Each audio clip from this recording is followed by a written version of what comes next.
wassalatu wassalamu ala rasulillah Sayyidina Muhammad ibni Abdullah wa ala alihi wa sahbihi wa man wala. La hawla wa la quwwata illa billah. Subhanaka la ilma lana illa ma 'allamtana innaka antal alimul hakim. Rabbi shrah li sadri wa yassir li amri wa hlul 'uqdatam min lisani yafqahu qawli bi jahi nabi wa ali amma ba'd. Kepada segenap teman-teman komunitas hijrah sahabat surga dimanapun antum semua berada, para admin, segenap anggota, dan teman-teman, para ikhwan, para akhwat, yang mudah-mudahan kita senantiasa semangat untuk mencari ilmu baik secara online ataupun offline. Mudah-mudahan setiap langkah baik yang kita niatkan semuanya dicatat sebagai pahala di sisi Allah Subhanahu wa ta'ala. Amin ya rabbal alamin. Pertama, hendaknya kita bersyukur kepada Allah dengan kita selalu mengucapkan alhamdulillah.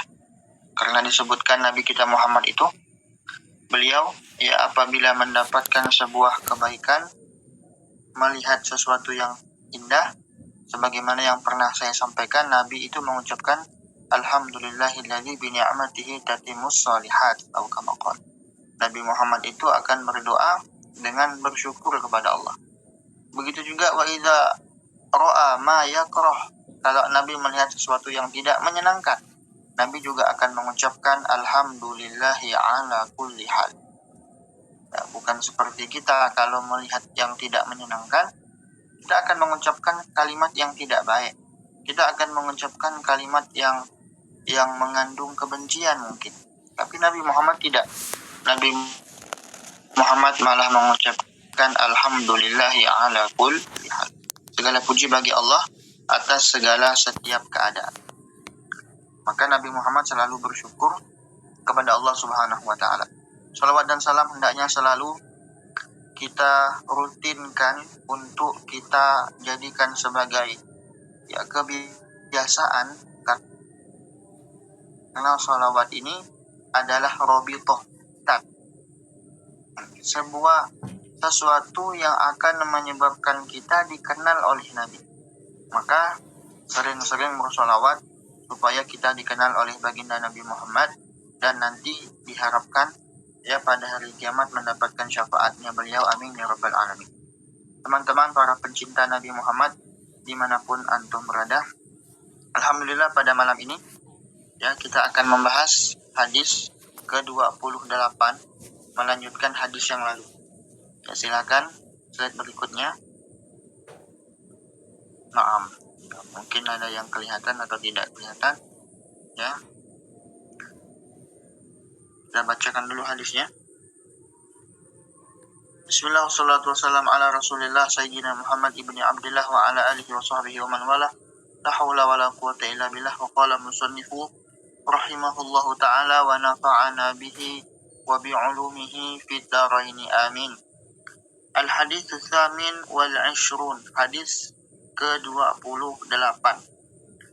An Abi Najih al-Irbad bin Sariyata radhiyallahu anhu qala wa'adhana Rasulullah sallallahu alaihi wasallam maw'izatan balighatan wajilat minha al-qulub wa dharafat minha al-'uyun faqulna ya Rasulullah ka'annaha maw'izatu muwadda' fa'awsina qala usikum bitaqwallah was-sam'i wat-tha'ah wa in ta'ammara 'alaikum 'abdun habasyiyun fa innahu man ya'ish minkum fasayara ikhtilafan katsira fa 'alaikum bisunnati wa sunnatil khulafa'ir rasyidin al-mahdiyyin 'addu 'alaiha bin nawajid wa iyyakum wa muhdatsatil umur fa inna kulla muhdatsatin bid'ah wa kulla bid'atin dhalalah. Rawahu Abu Daud wa Tirmidzi wa qala haditsun hasan sahih. Nah, jadi teman-teman yang dirahmati Allah, hadis ini diriwayatkan oleh Abu Najih Al-Irbad bin Sariyah radhiyallahu an Beliau mengatakan Rasulullah memberikan kami nasihat ya yang membuat wajilat minhal qulub, yang membuat hati kami bergetar. Wa dharafat minhal uyun, dan air mata kami bercucuran. Artinya mereka ini terharu dengan yang disampaikan oleh Nabi. Lalu kemudian mereka pun minta wasiat kepada Rasulullah. Apa kata Rasulullah? Ya usikum bitaqwallah. Aku wasiatkan kalian takwa kepada Allah. Mungkin pada momen-momen yang lalu, pertemuan-pertemuan yang lalu kita pernah membahas apa itu takwa. Takwa itu adalah imtithalul awamir wajtinabun nawahi, yaitu menjalankan segala perintah Allah dan menjauhi segala larangan Allah. Menurut pendapat sahabat yang lain, takwa itu adalah ya kita ketika melihat seseorang, ya likulli man ra'ah, tiap melihat seseorang dia akan mengatakan hadza khairun minni, dia ini lebih baik dari saya. Artinya takwa menurut sebagian sahabat itu adalah ya hati yang tidak merasa lebih baik dari orang lain, ya merasa diri kita ini belum ada apa-apanya, padahal ibadah misalnya sudah banyak, sedekah sudah banyak, tapi perasaan tidak banyak itu kata sebagian sahabat itu namanya takwa. Atau menurut sahabat Sayyidina Ali, ya takwa itu adalah al-khawfu minal jalil. Takwa itu adalah takut kepada Allah, wal qana'atu bil qalil, ya wal amalu bit tanzil, wal isti'dad li yaumir rahil. Itu dinamakan takwa menurut Sayyidina Ali. Jadi wasiat yang disampaikan Nabi, yang pertama Nabi berwasiat ketakwaan kepada sahabat. Lalu kemudian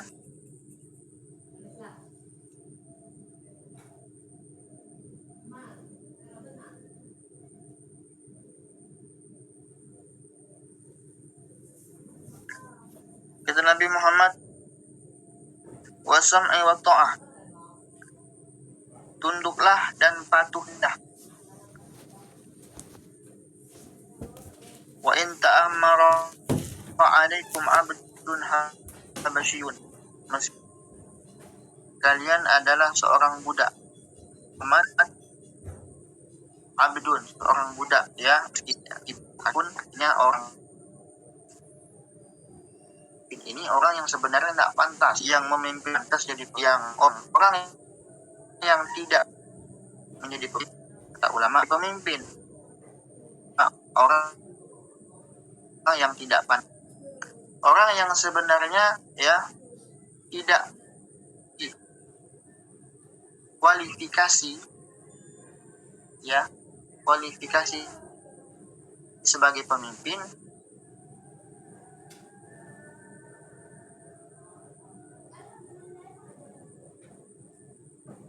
atas menjadi orang dalam itu, ordal itu adalah keluarganya, sehingga bisalah dia menjadi pemimpin.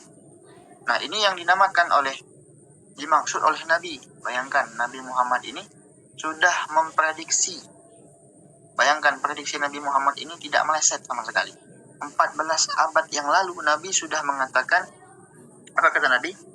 Wa in ta'ammara alaikum abdun habasyun, meskipun yang memerintah kalian, yang menjadi pemimpin itu adalah seorang budak, artinya orang yang tidak pantas, orang yang tidak punya kapasitas sebagai pemimpin, baik secara intelektual atau secara gagasan, secara ya keilmuan, dia ini tidak memenuhi, ya ngomongnya ini asal-asalan, kemudian lebih banyak joget daripada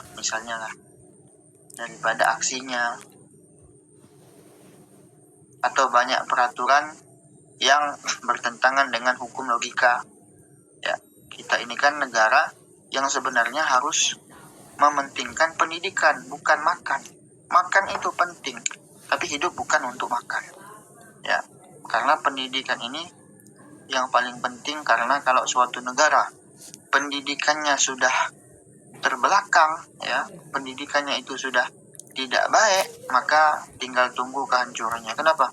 Karena generasinya semakin lemot, ya, semakin tidak memiliki kapasitas ilmu yang mumpuni, ya. Maka kita lihat sekarang seperti itu, terutama yang kami lihat sendiri, ya teman-teman, terutama yang kami lihat dan saksikan sendiri. Banyak sekali anak-anak SD itu yang belum bisa baca, yang belum bisa nulis, yang belum bisa, ya, menghitung.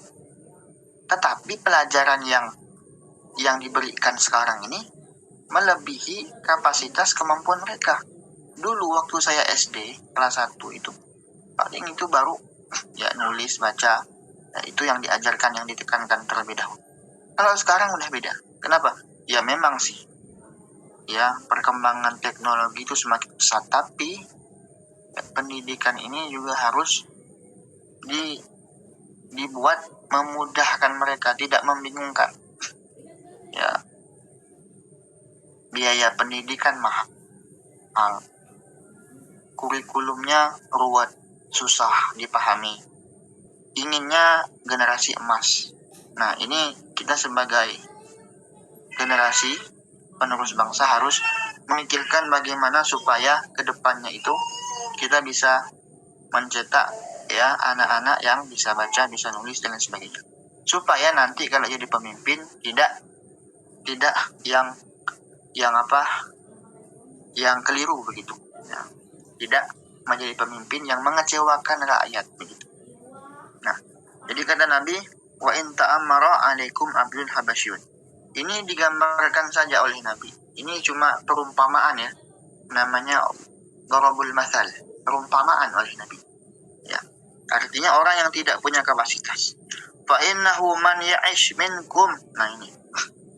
Karena sesungguhnya kata Nabi Muhammad, ya, nanti ada di antara kalian yang akan hidup setelah ini, fa sayarah khilafan, perbedaan, menyaksikan banyaknya perselisihan. Ya, seperti sekarang ini banyak sekali perselisihan.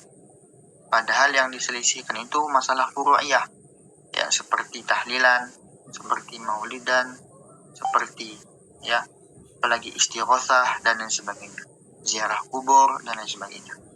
Banyak sekali yang menentang hal-hal yang, ya, intinya berselisih, padahal itu tidak ada pertentangan dalam hal itu selama itu tidak menyekutukan Allah Subhanahu wa ta'ala. Dan praktiknya pun tidak seperti yang dituduhkan oleh kelompok-kelompok yang mengatakan syirik, bid'ah, dan sebagainya.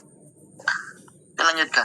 Ini akan kita bahas nanti, ya. Akan kita panjang lebar kita bahas masalah bid'ah menurut kitab, ya, Al-Ajwibah Al-Ghaliyah karangan Al-Habib Zain bin Ibrahim Yazmin. Lanjut. Ya. Nah, sebelum saya bahas yang ini, saya terjemahkan dulu yang tadi, ya. Kan belum selesai. Ya. Fa'alaikum bisunnati, kata Nabi, hendaknya kalian, ya, berpegang teguh dengan sunnahku, wa sunnatil khulafa'ir rasyidin, dan sunnah, ya, sahabat-sahabatku, khulafa'ir rasyidin, al-mahdiyyin, yang sudah mendapatkan petunjuk, ya, addu 'alaiha bin nawajid, kata Nabi, gigitlah, genggamlah dengan kuat dengan geraham.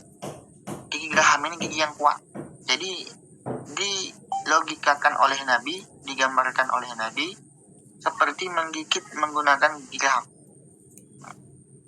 Artinya jangan sampai lepas, ya. Gigit kuat-kuat. Artinya genggamlah kuat-kuat begitu. Wa iyyakum wa muhdatsatil umur. Kata Nabi Muhammad, hendaklah kalian menghindari perkara yang diada-adakan. Muhdatsat itu perkara yang diada-adakan. Fa inna kulla bid'atin dhalalah. Karena setiap perkara yang bid'ah, ya, karena semua, ini bukan semua maksudnya. Ini am, ya, al-khusus. Jadi ini am, gambarannya umum, tapi itu maknanya khusus gitu. perkara bid'ah, kullu bid'atin, perkara bid'ah itu adalah sesat.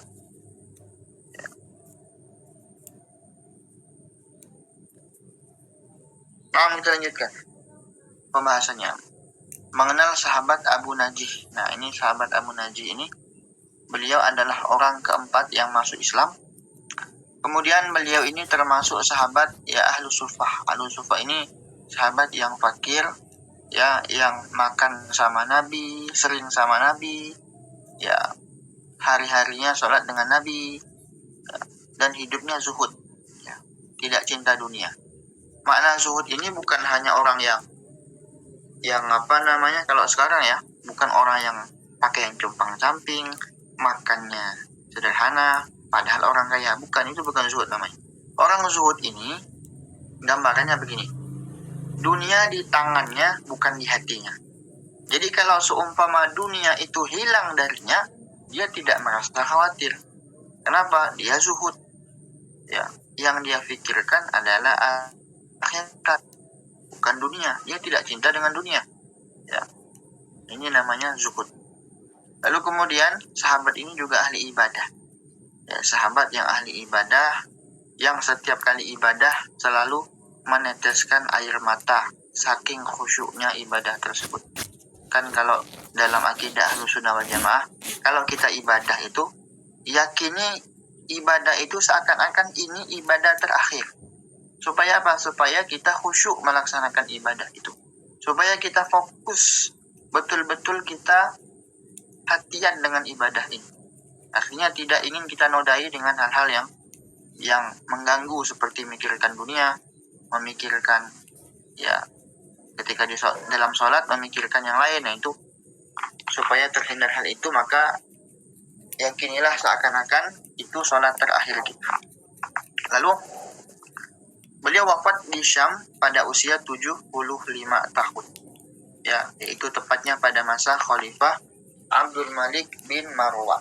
Nah, ini semuanya kami kutip di dalam kitab Al-Jawahirul Lu'lu'iyah Syarah hadis Arba'in An-Nawawiyah. Kemudian beliau juga meriwayatkan 31 hadis Rasulullah Shallallahu Alaihi Wasallam. Next, selanjutnya pembahasan inti kita. Ya.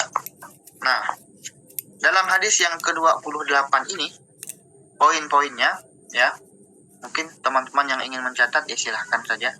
Poinnya pertama, bahwasanya Rasulullah itu sudah menggambarkan kepada kita di akhir zaman akan dipimpin oleh orang bodoh, orang yang bukan ahlinya, dia tidak memiliki skill untuk memimpin, tapi jadi pemimpin. Kenapa? Karena yang dia harapkan itu adalah harta, adalah pujian orang, adalah supaya mendapatkan jabatan yang tinggi, supaya mendapatkan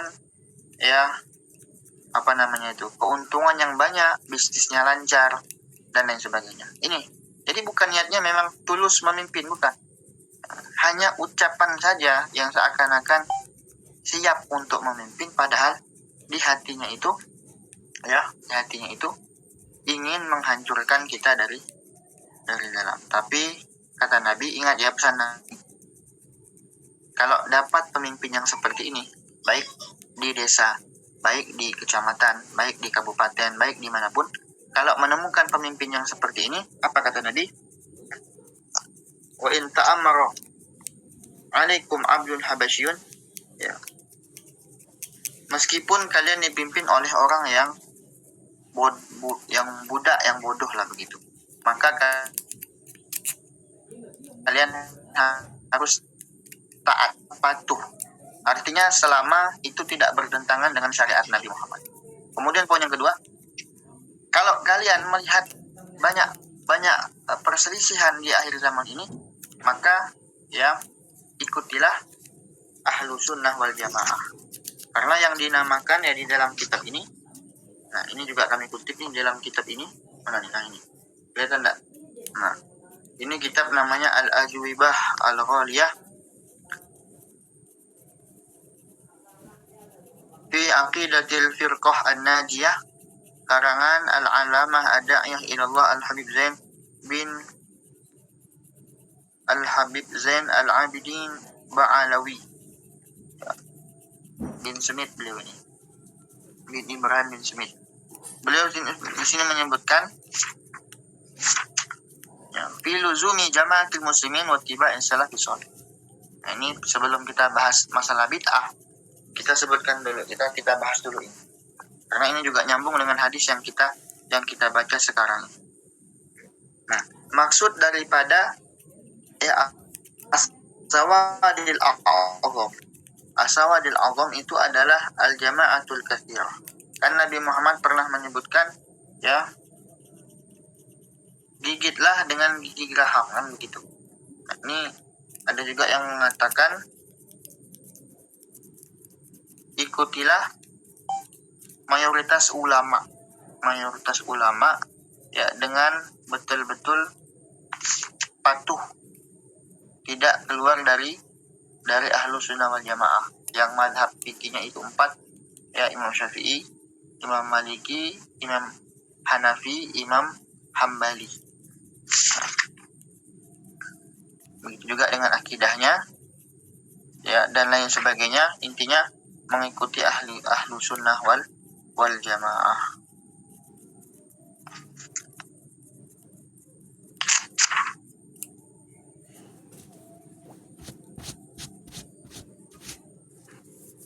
Teman-teman yang dirahmati Allah Subhanahu wa taala. Nah, di sini juga disebutkan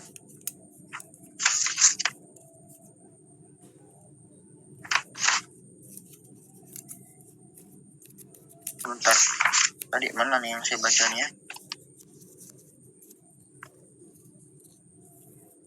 Nah, jadi kata beliau,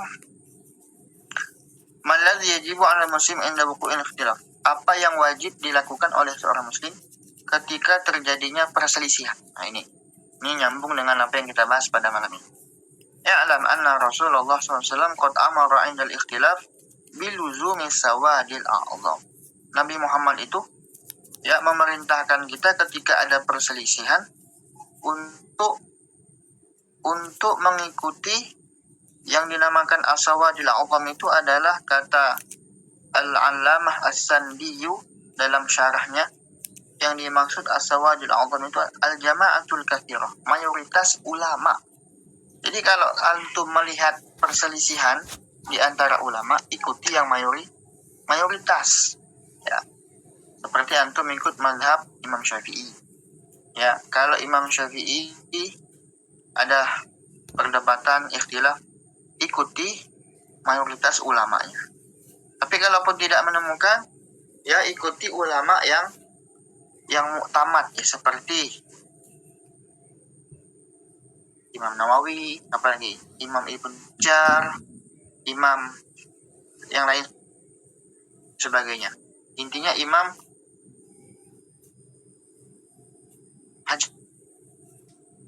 yang kalau antum mazhabnya Imam Syafi'i. Kalau mazhab yang lain silahkan ikuti ulama yang mereka berpegang teguh dengan mazhabnya masih fikih. Akidah Al-Imam Al-Ghazali rahimahullahu ta'ala.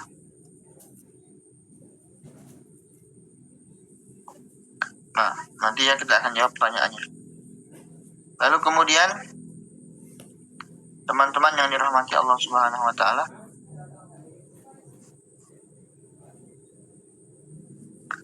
lalu kata Nabi Muhammad, al-aktsaru minal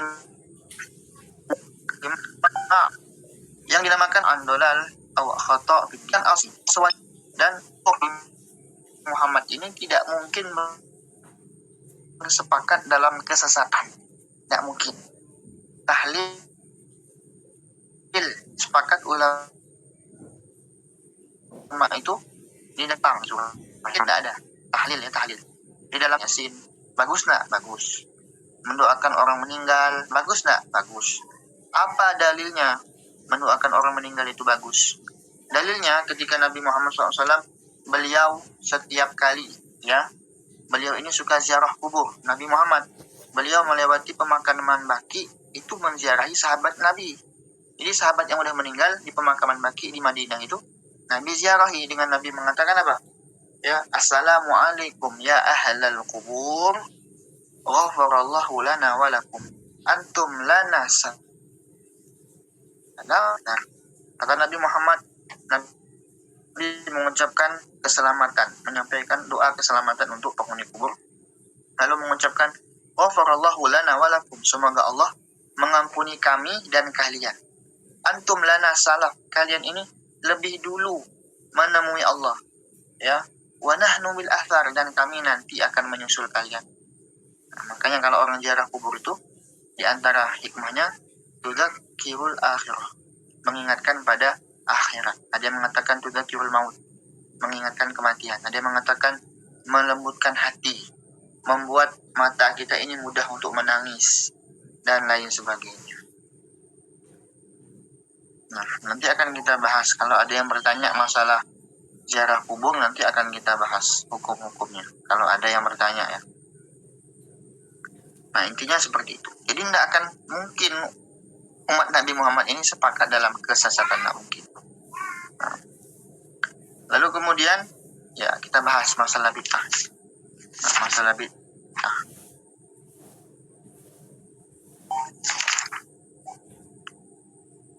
Nah, bid'ah itu ada yang hasanah, ada yang sayyi'ah. Ada juga makna lainnya bukan sayyi'ah, tapi qabihah. Ya, sama aja maknanya, artinya bid'ah yang baik, bid'ah yang buruk begitu. Apa itu al-bid'ah hasanah? Ya, Al-Habib Zain beliau menyebutkan dalam kitab ini, ya, al-bid'atul hasanah hiya ma ra'ah wa imatul huda mimma yuwafiqul kitab wa sunnah min haitsu itharul anfa' wal aslah. Ya. Jadi adalah sesuatu yang menurut pandangan ulama-ulama yang jelas keilmuannya, otoritas keilmuannya, kehebatannya di dalam keilmuan, ya, dalam sanadnya juga, yang mereka pastinya mendapatkan petunjuk dari Allah, mimma yuwafiqul kitab wa sunnah. Jadi sesuatu itu yang sesuai, tidak menyimpang daripada hadis Nabi dan juga Al-Quran, tidak menyimpang. Jadi perkara itu tidak menyimpang dari syariat, begitu maksudnya. Ya, itharul anfa' wa aslah. Ya, sekiranya itu perkara itu memiliki manfaat dan kemaslahatan, seperti misalnya tahlilan begitu kan. Kan zaman Nabi tidak ada orang kumpul-kumpul begitu, ya, tidak ada baca Yasin sama-sama, kemudian mengirimkan pahala, tidak ada kumpulnya, maksudnya rangkaian kegiatannya itu tidak ada. Tapi itu tidak menyalahi syariat. Kenapa? Tidak ada dalam Al-Quran yang melarang kita seperti itu. Ada enggak? Tidak ada. Tidak ada di dalam hadis Nabi yang melarang kita seperti itu. Ada enggak? Tidak ada. Ya. Dan ada isarul anfa' wal maslahah. Ada manfaat dan kemaslahatan. Apa manfaatnya? Manfaatnya bisa silaturahmi. Manfaatnya bisa peduli dengan tetangga yang dapat musibah. Manfaatnya bisa bagi-bagi makanan. Manfaatnya bisa mendoakan orang yang mati. Manfaatnya bisa idkhulus surur ala qalbil mu'min, membahagiakan orang mukmin yang sedang tertimpa musibah dengan kita hadir berbelasungkawa, takziah ke rumahnya, kan begitu. Nah, manfaatnya banyak sekali kalau orang tahlilan. Ya, beda halnya kalau seumpama di rangkaian kegiatan tahlil itu ada perkara yang dilarang, misalnya oknum, paham nggak? Orang yang tidak paham agama, ya mereka kadang-kadang seperti itu. Tapi kalau orang yang paham, ada ustadz di kampung itu, mereka pasti akan memberikan arahan. Begini loh cara yang benar tahlilan. Begini loh, ya, etikanya tahlilan, tidak bergabung-gabung begitu kan. Ya, tidak berdempetan, samping perempuan yang bukan mahram, sampingnya lagi perempuan yang bukan mahram. Kan nggak begitu. Perempuan ya perempuan, laki-laki kadang gitu. laki-laki di depan, perempuan di dapur bantu masak-masak kan. Kebanyakan seperti itu yang terjadi di tahlilan. Tidak ada orang tahlilan kumpul-kumpul itu mendoakan keburukan untuk mayit. Tidak ada. Yang ada mendoakan ampunan untuk mayit. Dan itulah tidak bertentangan dengan sunnah dan Al-Quran. Nah, lalu kemudian dalam apa dalilnya ada bid'ah hasanah itu?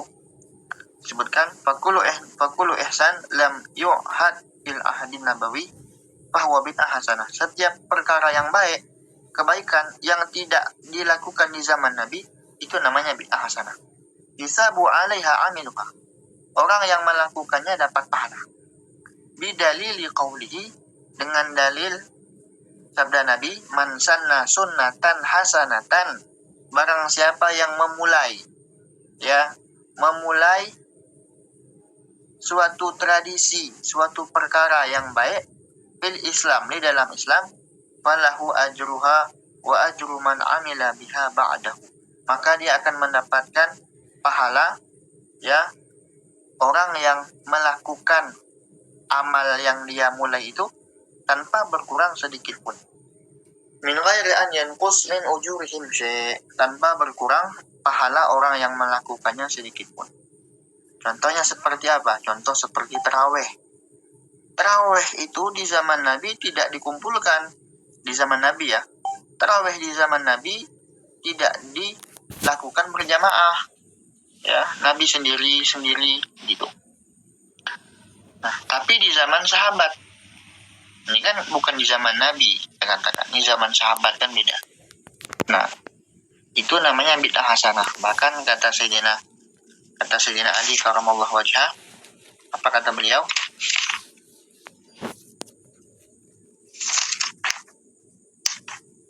Kata Sayyidina Umar bin Khattab apa? Ni'matul bid'ah hadhi. Sebaik-baiknya bid'ah itu adalah ini, kata beliau. Artinya melakukan sholat tarawih berjamaah. Nah, artinya kan bid'ah baik. Dan itu dimulai oleh Sayyidina Umar bin Khattab. Maka setiap orang yang sholat tarawih berjamaah, Sayyidina Umar bin Khattab mendapatkan pahalanya tanpa berkurang pahala itu sedikit pun. Ya, seperti zaman sekarang, seperti sunatan massal, khitanan massal itu, ya, kalau ada yang memulai di kampung antum dan antum yang memulainya, ya, kegiatannya bagaimana cara pelaksanaannya, kemudian setelah itu dilanjutkan oleh penerus antum, misalnya anak remaja masjid, antum dapat pahalanya. Kenapa? Karena antum yang memulai. Begitu maksudnya. Kan itu tidak ada khitanan massal zaman Nabi, tidak ada. Tapi kita yang memulai, kita yang dapat pahala. Gitu. Nah, lalu bid'ah sayyi'ah, kita singkat-singkat saja ya, sudah malam. Belum lagi punya pertanyaan kan? Mungkin antum banyak unek-unek pertanyaan, karena anak tidak sempat membahas semuanya. Saking panjang sebenarnya pembahasan ini, tapi kita singkat-singkat saja. Kemudian ada yang kedua, bid'ah sayyi'ah atau bid'ah al-qabihah atau al-madmumah, allati hadzarana minha rasul, yang ini dilarang, diberikan kita peringatan oleh Nabi. Apa itu? Kullu ma khalafa nususal kitab wa sunnah. Jadi bid'ah sayyi'ah itu adalah ma khalafa nususal kitab wa sunnah. Setiap perkara yang bertentangan, tidak sesuai dengan Al-Quran dan Sunnah, itu namanya bid'ah sayyi'ah. Seperti menjadikan sholat subuh 3 rakaat, itu bid'ah sayyi'ah itu. Bertentangan dengan syariat. Au kharaqa ijma'al ummah, atau dia ini menyalahi kesepakatan ulama, kal madzahibil fasidah wal aqaidil zairah al mukhalafah lima alaihi ahlu sunnah wal jamaah. Jadi intinya adalah setiap yang bertentangan dengan akidah ahlu sunnah wal jamaah, selama itu adalah akidah yang keliru dan mazhab yang keluar dari mazhab yang ditekankan oleh salafun soleh, maka itu ditolak ya. Dalilnya tadi, kullu bid'atin, kullu muhdatsatin bid'ah, wa kullu bid'atin dhalalah. Fal muradu bidzalik. Nah, ini perhatikan. Jadi yang dimaksud dengan hadis yang ke-28 ini, maksud dari wa kullu bid'atin dhalalah itu adalah al-muhdatsatul batilah allati la yurdahallahu wa rasuluh. Itu setiap perkara-perkara yang baru, yang salah, yang batilah, ya, yang keliru, allati la yurdahallahu wa rasuluh, yang tidak disenangi, yang tidak diridhoi oleh Allah dan Rasulnya. Seperti tadi, ya, sholat misalnya sholat Jumat 3 rakaat itu bertentangan dengan syariat dan tidak disenangi Allah dan Rasulnya. Seperti sholat tidak pakai wudhu, itu bertentangan dengan syariat ya. Dan barang siapa yang mengajarkan kesesatan seperti itu, maka disebutkan kana alaihi mithlu atham man amilatnya. Dia juga akan dapat dosa seperti orang yang mengerjakan dosa itu. Ya. La yanqus min auzarihim syai', tanpa berkurang sedikit pun dosa dari mereka. Ya, sepertilah contoh kita misalnya ya mengajarkan anak kita kalau sholat itu jangan wudhu. Jadi sampai dia dewasa ternyata dia sholat tidak wudhu. Maka setiap kali dia meninggalkan sholat, kan tidak sah kalau sholat itu tidak pakai wudhu. Sholat itu kan harus wudhu, suci dari hadas. Ya, di antaranya adalah dengan berwudhu. Tapi kita mengatakan kepada anak tidak perlu wudhu, langsung sholat. Maka setiap kali dia sholat, artinya dia sudah meninggalkan sholat. Maka kita juga mendapatkan dosa tersebut. Wallahu ta'ala a'lam bishawab. Apakah ada yang ingin ditanyakan? Saya kembalikan ke moderator. Kita diajarkan berusaha, berdoa.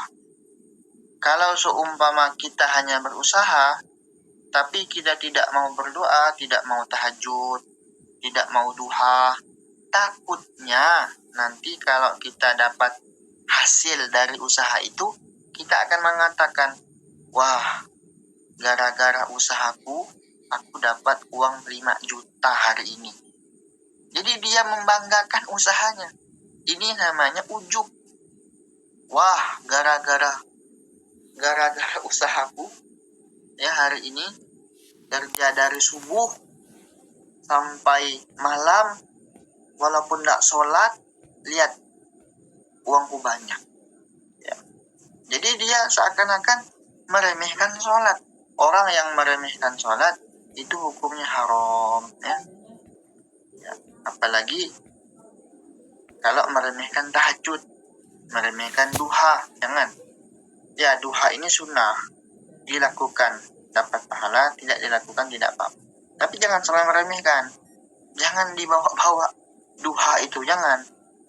Artinya kalau antum duha, sudah yakini dengan duha ini berdoa mudah-mudahan ya rezeki saya lancar gitu. Tapi jangan sampai kita mengatakan, nih, anak saja tidak duha, ya, rezekinya banyak, ini uangnya banyak sebab usaha saya. Ente yang duha setiap hari, tahajud tiap hari, ya, tidak dapat banyak, itu salah. Jangan. Wala talbisul haqqa bil batil, innal batila kana zahuqa. Ya. Jadi maksudnya itu, janganlah kita ini ya saling membedakan antara membandingkan antara pekerjaan dunia dengan pekerjaan akhirat. Karena sholat tahajud itu nilainya besar sekali. Jadi jangan hanya diniatkan untuk supaya rezeki lancar, jangan. Kalau bisa tahajud itu dilakukan ingin supaya Nabi cinta dengan kita. Kalau bisa kalau kita duha diniatkan bukan supaya rezeki lancar, jangan. Ingin supaya rezeki kita berkah begitu. Masalah rezeki Itu semuanya sudah diatur oleh Allah. Apa kata ulama? Alladzi li ghairik lam yasil ilaik. Yang bukan untukmu tidak sampai kepadamu. Walladzi qasim lak hasilun ladaik. Yang itu untukmu pasti sampai kepadamu. Nah, begitu. Jadi, ya silahkan berusaha, tapi ingat jangan lupa berdoa. Ya, yang salah hanya berdoa, hanya tahajud, tapi tidak mau usaha. Memang sih rezeki itu ada dua, ada kasbi, ada makom kasbi, ada namanya makom hisbi. Nah, kalau makom kasbi ini usaha dulu baru dapat. Tapi ada juga makom yang lain, ya makom yang walaupun tanpa usaha dia dapat. Kan seperti yang pernah saya sampaikan, seperti Imam Syafi'i berdebat dengan Imam Malik, gurunya.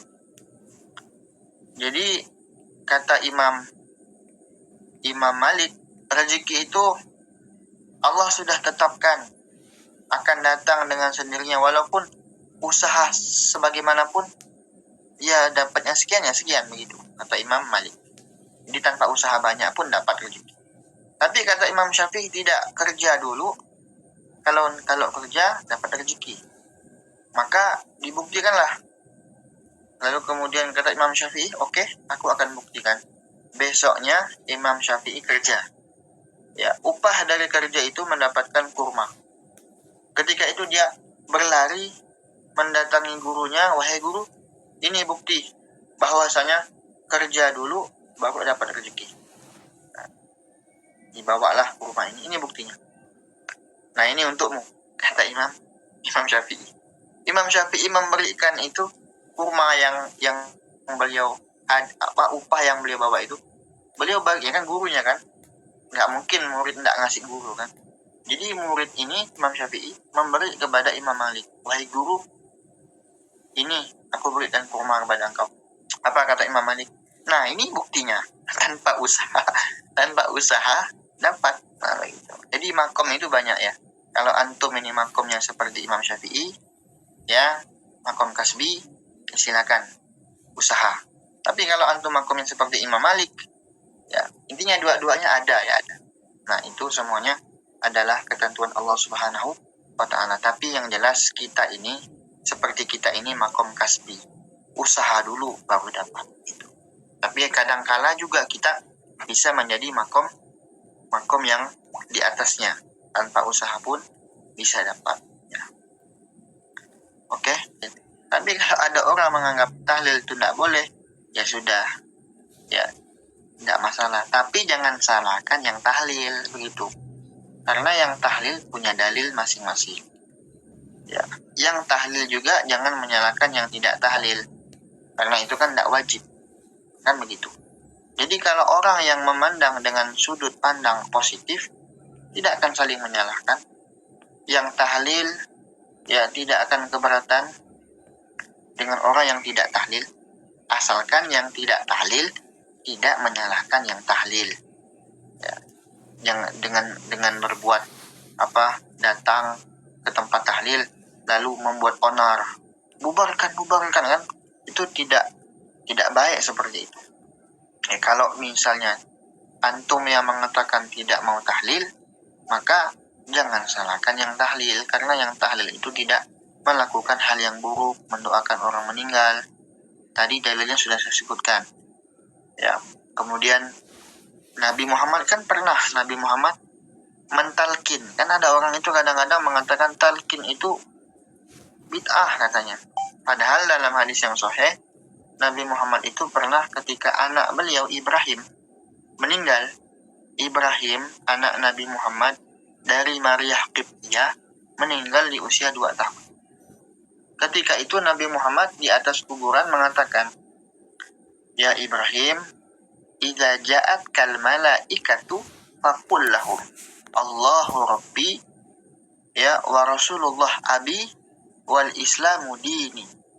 Wahai Ibrahim, wahai anakku, kalau datang kepada engkau malaikat, ya maka katakan kepada mereka, Allah Tuhan saya, Rasulullah bapak saya, Islam agama saya.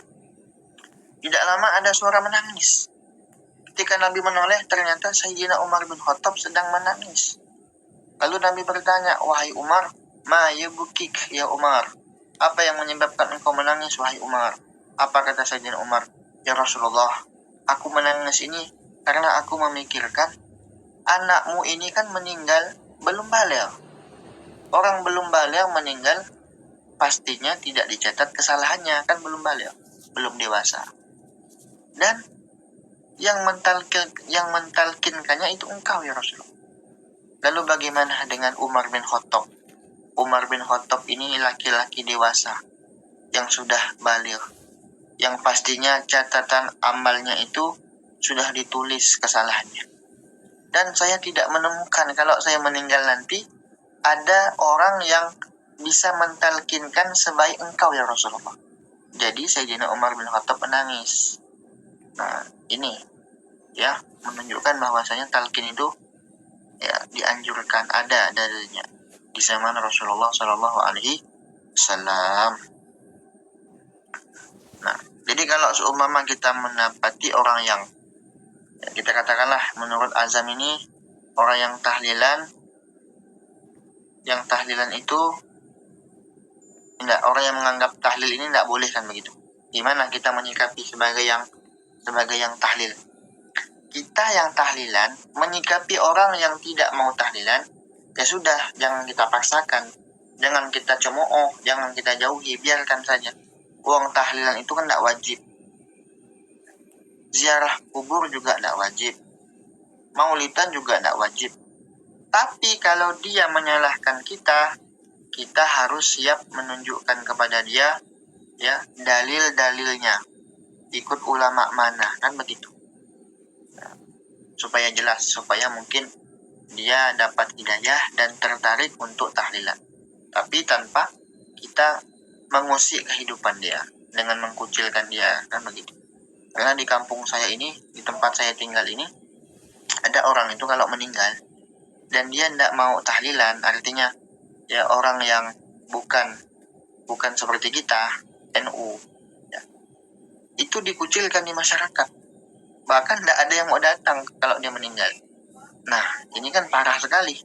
Jangan juga begitu kan. Ya meskipun dia tidak mau tahlil, tugas kita yang hidup tetap memandikan, menyolatkan, mengkafani, mengkuburkan, tetap. Itu wajib bagi kita yang hidup. Nah, jadi jangan terbawalah dengan fitnah yang terjadi saat ini. Tetap kita harus ikuti guru-guru kita, ya ulama ahlus sunnah wal jamaah. Meskipun mereka dihina, mereka tetap ahsin ilaman asa'a ilaika, berbuat baik kepada orang yang berbuat jahat kepadamu. Wallahu a'lam. Lanjut apanya? Assalamualaikum warahmatullahi wabarakatuh. Ustaz, anak izin bertanya, mengapa umat Islam itu harus menjauhi perkara-perkara yang diada-adakan bid'ah dalam agama? Tadi kan sudah saya jelaskan, Kak Farida Ilmiah, bahwasanya bid'ah itu ada dua. Ya meskipun ada sebagian yang ulama yang mengatakan hukumnya ada 5 kalau dalam kitab ini. Ya, jadi kita pakai maroji ya. Dalam kitab ini kalau tidak salah ada 5 hukumnya. Hukum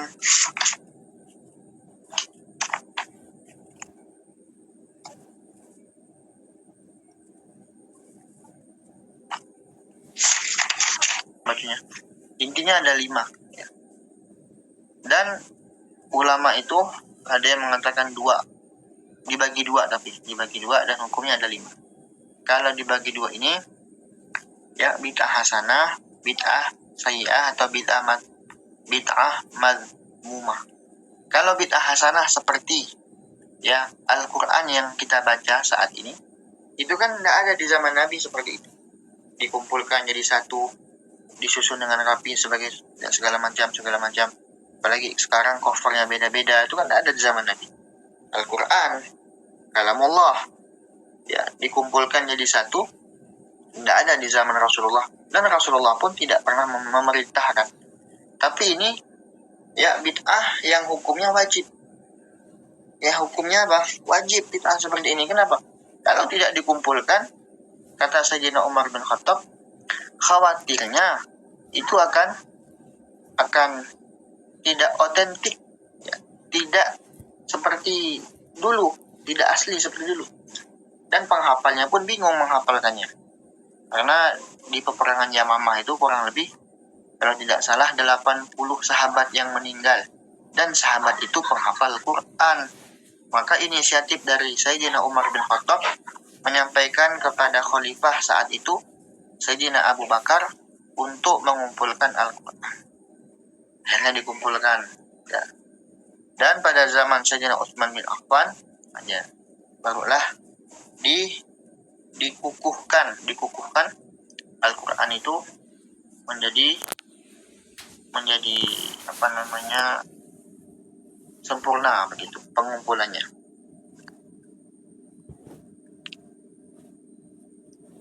Kalau menyikapi bid'ah yang tidak baik, ya itu gimana? Ya kita harus mendakwahinya. Dan sekarang ini banyak sekali, ya, para ahli bid'ah. Ini bukan masalah tahlil, ya, bukan. Ahli bid'ah itu ada ciri-cirinya. Apa ciri-cirinya? Setiap ayat itu ditunjukkan kepada kaum musyrikin, tapi di zaman sekarang ditunjukkan untuk kaum muslimin. Nah, itu namanya orang yang ahli bid'ah. Padahal ayat ini untuk orang musyrikin, tapi dibawa-bawa untuk orang muslim. Itu tidak boleh. Padahal itu membicarakan tentang kaum musyrikin, bukan kaum muslimin. Nantilah akan kita bahas panjang lebar masalah bid'ah di momen berikutnya, ya. Intinya kalau bid'ah hasanah ya silakan, kalau bid'ah sayyi'ah maka kita harus dakwahi. Menjaga sunnah di tengah lingkungan kerja yang belum mendukung. Misalnya seperti menjaga pakaian syar'i, memakai kaos kaki, dan masker. Saya masih dalam proses istiqomah, Ustaz. Apakah usaha kita untuk mengikuti sunnah tapi belum sempurna itu termasuk bid'ah sayyi'ah, Ustaz? Mohon nasihat dan arahnya, Ustaz. Nah, inilah pentingnya kita belajar, ya, supaya kita bisa membedakan mana yang wajib, mana yang bid'ah, kan begitu. Menutup aurat itu bukan masalah bid'ah, kan? Itu masalah kewajiban. Menutup aurat itu kewajiban, kakak. Bukan masalah sunnahnya, bukan. Jadi, begini. Aurat laki-laki dan aurat perempuan itu berbeda. Ya. Dan inilah salah satu perbedaan dari 4 perbedaan, ya, laki-laki dan perempuan di dalam sholat. Di antaranya aurat. Kalau laki-laki auratnya di dalam sholat dan di luar sholat itu baina surah wa rukbah, antara pusar dan lutut. Artinya kalau ada laki-laki sholat tidak pakai baju, tapi, ya, sarungnya menutup pusar, ya, area yang pusar ke atas, dan lututnya ketutup, itu sudah sah. Ini masalah sah, ya. Kenapa? Auratnya sudah ketutup. Nah, ya seperti orang dia terdampar di danau misalnya, kan, terdampar di lautan, lalu dia berada di suatu pulau, ya, dia hanya menggunakan yang ada tinggal kain, hanya bisa menutup pusar dan lutut, lalu sholat sah enggak? Sah sholatnya karena menutup aurat. Kalau perempuan beda lagi. Perempuan ini ada aurat di dalam sholat, ada aurat di luar sholat. Kalau aurat di dalam sholat itu seluruh tubuh kecuali wajah dan telapak tangan. Nah, jadi wajah dan telapak tangan itu auratnya perempuan di dalam sholat. Nah, jadi dagu ini, kalau perempuan kelihatan dagu ini, batal sholatnya. Kenapa? Tidak menutup aurat. Ya. Jadi hendaknya agak di sinilah. Nah, kalau pakai mukena itu jangan sampai kelihatan lehernya, apalagi rambutnya kelihatan, itu batal. Kenapa? Tidak menutup aurat di dalam sholat. Kalau di luar sholat ada khilaf antara ulama. di luar sholat. Di dalam madhab Imam Syafi'i, ya, pendapat yang muktamad itu seluruh tubuh, itu pendapat yang muktamad. Kita katakanlah pakai cadar begitu, itu muktamad ya. Tapi kalau mengikuti pendapatnya Imam Rafi'i sama juga ya, Imam Rafi'i ini madhab ulamanya madhab Imam Syafi'i, mengatakan seluruh tubuh kecuali wajah dan telapak tangan. Nah, ini wajah dan telapak tangan. Artinya orang Indonesia itu mengikuti pendapatnya Imam Rafi'i, mazhab Imam Syafi'i. Begitu. Makanya kan kebanyakan orang Indonesia hanya pakai kerudung, ya, tapi kelihatan wajah dan telapak tangan, kan begitu. Ya. Kalau kaki gimana? Kalau kaki itu muktamad, semua ulama mengatakan aurat. Kalau perempuan. Nah, kecuali kalau perempuan itu dia berprofesi sebagai pekerja. Kan perempuan itu kan tidak masalah kalau bekerja asalkan menutup aurat. Kalau punya suami, dia bekerja atas izin suami dan tidak melalaikan kewajiban, kan begitu. Dan tidak menimbulkan fitnah. Kalau perempuan bekerja boleh. Uangnya sendiri, bukan uang suami. Tapi kalau dia memberi suami, itu berbuat baik kepada suami. Dan perempuan juga tidak wajib untuk masak suami, tidak wajib untuk menyusui anak suami, tidak wajib untuk beres-beres rumah suami, tidak wajib. Itu perempuan. Yang wajib siapa? Yang laki-laki. Tetapi kalau ada seorang istri, dia kemas rumah, masak nasi, nyusuin anak, berarti itu ihsan kepada suami, berbuat baiknya kepada suami. Jadi nilai plus buat perempuan. Makanya perempuan di surga itu, mayoritas surga itu perempuan. Nah, lalu kemudian, ya teman-teman rahimakumullah, lanjut ya. Jadi kakak Mirsah, ya, jadi kerudung itu bukan sunnah ya kak, ya, bukan juga bid'ah hasanah, bukan. Itu kewajiban menutup aurat. Kaos kaki juga begitu kak. Tapi kalau kata ulama, kalau bekerja yang menuntut membuka kaos kaki, ya diperbolehkan kalau untuk kerja. Seperti perempuan yang kerja di ladang, kan tidak mungkin pakai kaos kaki kan. Gimana tuh kalau pakai kaos kaki? Ya, kaos kakinya bisa rusak kaos kakinya, atau koyak kaos kakinya. Nah, tidak layak dipakai lagi karena dia berladang.